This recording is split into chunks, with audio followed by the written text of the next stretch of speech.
पुरण शिजवून घेतलंय, 5-6 शिट्ट्या करून घेतल्या आणि हे पुरणाचं वरचं पाणी काढून घेतलेलं आहे, गाळून घेतलंय आमटीसाठी. एवढं पाणी निघालेलं आहे. पाव किलो 2-3 चम्मच साखर जास्त आवडीप्रमाणे घालू आहे. पुरणासाठी शिजवून घेतली.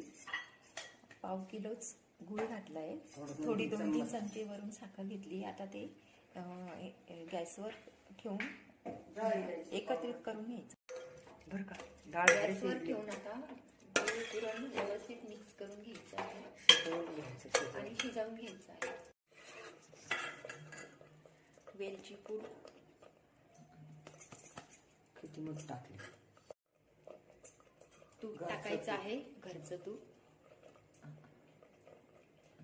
2 चम्मच.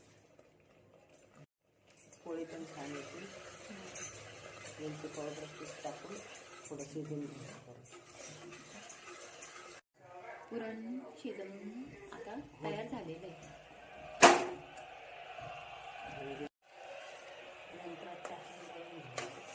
पुरण यंत्रामध्ये फिरवून घ्यायचं. पुरण यंत्रात पुरण काढून घ्यायचं सगळं. 1 चम्मच पण लागणार नंतर ते काढायला.